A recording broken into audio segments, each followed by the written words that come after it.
every disease that I saw in my office over a period of, say, 10 years had a dominant parasite involved. Who is Dr. Hulda Clark? She's a controversial alternative practitioner who wrote the widely selling book The Cure for All Diseases, and who claims all disease is caused by parasites. She claims to have a PhD in physiology from the University of Minnesota, but actually received a degree with a major in zoology and a minor in botany for her thesis entitled A Study of the Ion Balance of Crayfish Muscle, Evidence for 2 Compartments of Cellular Potassium. She has a naturopathic degree from the unaccredited Clayton College of Natural Health, and she is the recipient of a summary judgment by the Federal Trade Commission preventing her from making unsubstantiated claims regarding her medical devices. Remember, I was testing everybody for a set of parasites, about 70. I list all the parasites in the book, which ones I was testing for. And to my surprise, if you had diabetes, it would be urethema, the pancreatic fluke. Pancreatic fluke. Diabetes is a disease of the pancreas. And that is precisely where the relationship ends. Urethema pancreaticum is a parasite of the pancreatic ducts of herbivorous mammals, like camels, monkeys, cows, etc. Its habitat ranges across Asia and South America, and parasitic infection is called erythromyces. Erythromyces is rare in humans, as the parasite is only spread by ingesting infected grasshoppers. It has absolutely nothing to do with any form of diabetes. Diabetics do not universally eat grasshoppers. So we have a relationship with 2 parasites and cancer, Clostridium bacteria, Yes. and the Fasciolopsis parasite, which you call the fluke. Okay, bear with me as we start with the Clostridium genus of bacteria. Clostridium is a well-studied genus of bacteria because Clostridia are found in soil, sewage, marine sediment, decaying animal and plant material, as well as the intestinal tracts of humans and other animals. They are ubiquitous and find their way into wounds and food. Their toxins are well characterized and cause a host of human diseases. Let's look at some members of the Clostridium genus and see if they cause cancer. Clostridium botulinum. C. botulinum's nerve toxin causes botulism, a paralytic illness. It's a relatively rare disease with only about 110 reported cases each year in the United States. Foodborne transmission of botulism is often from improperly canned food, while wound infection is from improper care of opened wounds. Botulism is a serious disease that may lead to death through respiratory failure, but it is not cancer. Next is Clostridium tetani. C. tetani's nerve toxin causes tetanus, another paralytic illness. It's a formerly common and serious disease. It's now preventable by regular vaccination.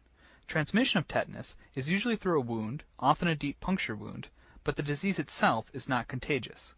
The characteristic body posture shown to the left and lockjaw are common features of the disease progression. But once again, it is not cancer. Okay, I'll summarize the remaining members of the Clostridium genus. Clostridium difficile, known to health workers as C. diff, may cause diarrhea or colitis after normal intestinal flora is altered, such as through antibiotics.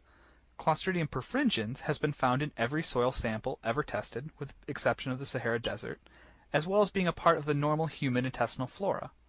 Rare strains of C. perfringens may cause food poisoning. Other Clostridia are much rarer, and their role in human diseases is limited, but they are well studied, and the effect of their toxins is well known. Most importantly, the effect is not cancer. Alright, let's move on to the Fasciolopsis buscae. Fasciolopsis is a trematode that can spend part of its rather complex life cycle shown above infecting the human intestinal tract.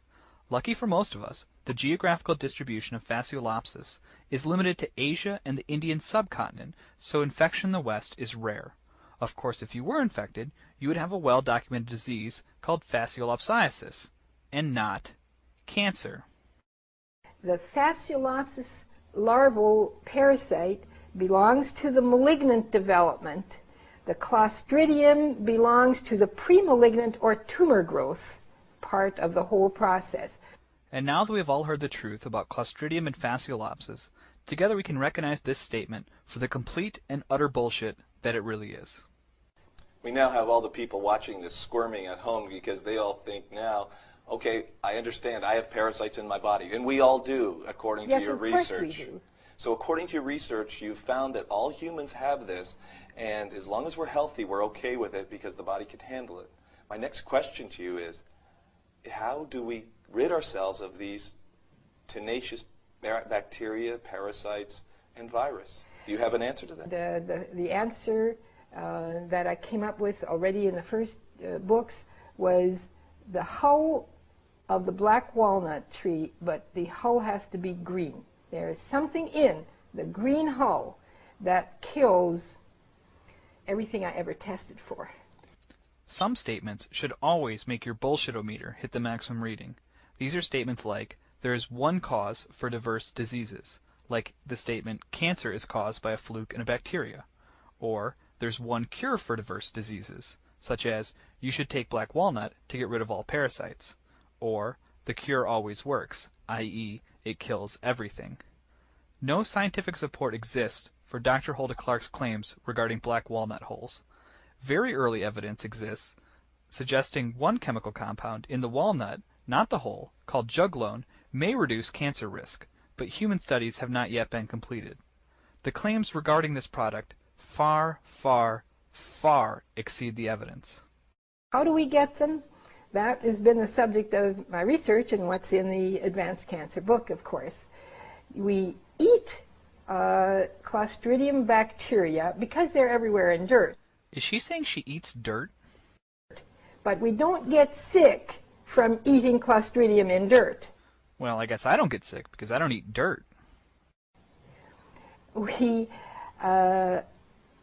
eat a common little parasite in dirt called rabbit fluke. It has a scientific name too.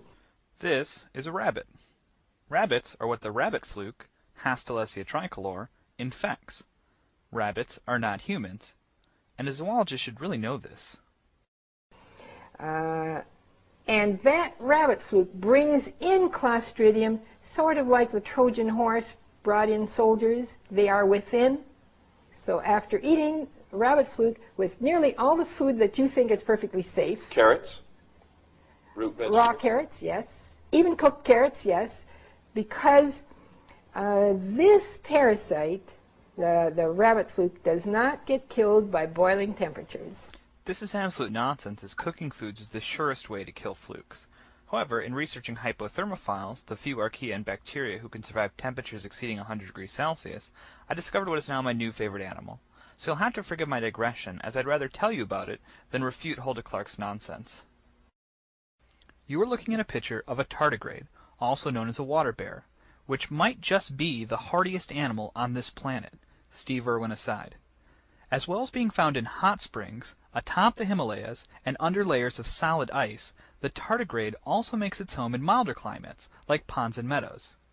Now get this, it can survive dehydration for up to a decade, temperature extremes from negative 272 degrees Celsius, that's 1 degree above absolute zero, up to 151 degrees Celsius.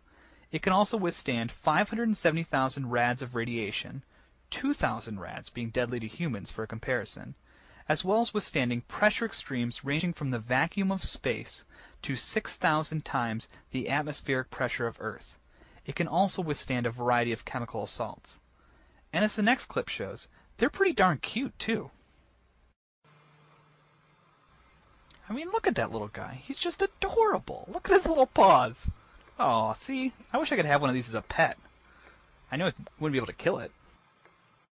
Okay, back to Hulda Clark, one of my least favorite animals.